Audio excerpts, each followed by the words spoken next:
This is going to be the best sunrise ever.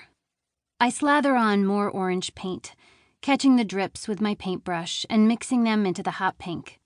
I swirl it around and around. My paintbrush is like the band teacher conducting. I don't play an instrument, but I've seen him waving his arms when I peek in the band room. I dip my brush back into the can and make even bigger circles, then add extra dollops above, like sparks flying up. I love how the sparks look. I know that's not how people usually make sunrises, but there's fire involved, right? I add more on the other side. I have to. There's too much joy inside me to not. I step back. I knew this would make me feel better. Now it's time to add the yellow. I kneel down and pry the lid off the can. A blazing inferno just waiting to be unleashed. That's when I hear footsteps. And Principal Hecton's voice. "Libby Delmar, what have you done to that wall?" I sit in the seat in front of Principal Hecton's desk.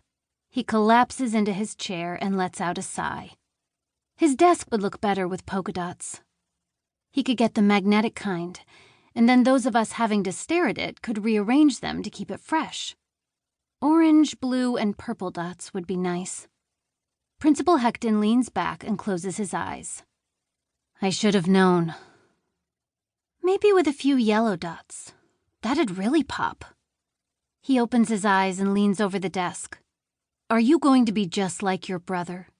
And your dad? No way. Is he kidding? I try to do the exact opposite of them. Because I don't think I can handle that, he says. Okay, maybe I did do some bad stuff, but it was to make things better. And it already did. I eye the still wet paint splotches on my green pants. Value added. And don't think I didn't hear the stories about your grandpa, too, back when I was in school.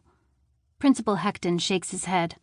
I've got to tell you, I'm tired of your family pushing people around. I press my lips together and try to imagine that sunrise. I'm not like them. Principal Hecton eyes me.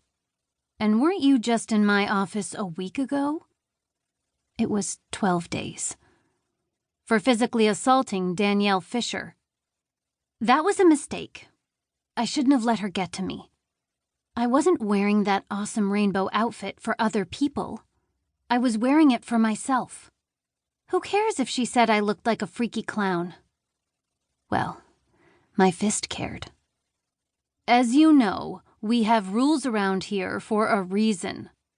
He keeps talking, and I have to bite my lip hard so I don't talk back.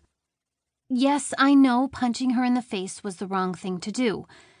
Yes, I know that not thinking was the problem. But did Danielle think before she talked? Because if she did, that's even worse. And I get that girls aren't supposed to give other people bloody noses. Instead, everyone should be like model student Danielle, who fights the right way by convincing the entire softball team to stop talking to me.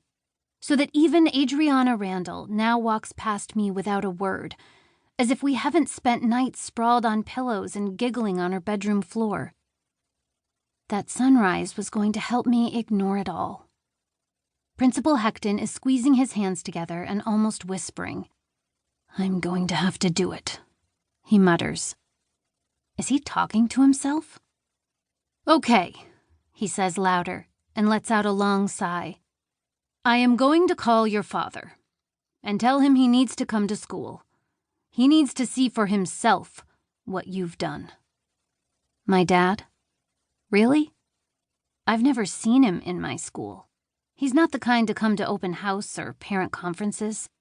It doesn't matter how many times teachers call home to schedule a conversation about my missing work or my inattentiveness in class. He doesn't exactly appreciate getting advice about his children. I'm not like my family, I blurt out. Principal Hecton laughs nervously. I wish that were true. He starts writing up an in-school suspension slip. Right now, I want you to bring those cans of paint back to the art closet and clean up that closet while you're there. Then tomorrow, during your in-school suspension, you'll be repainting that wall white again, like it's supposed to be.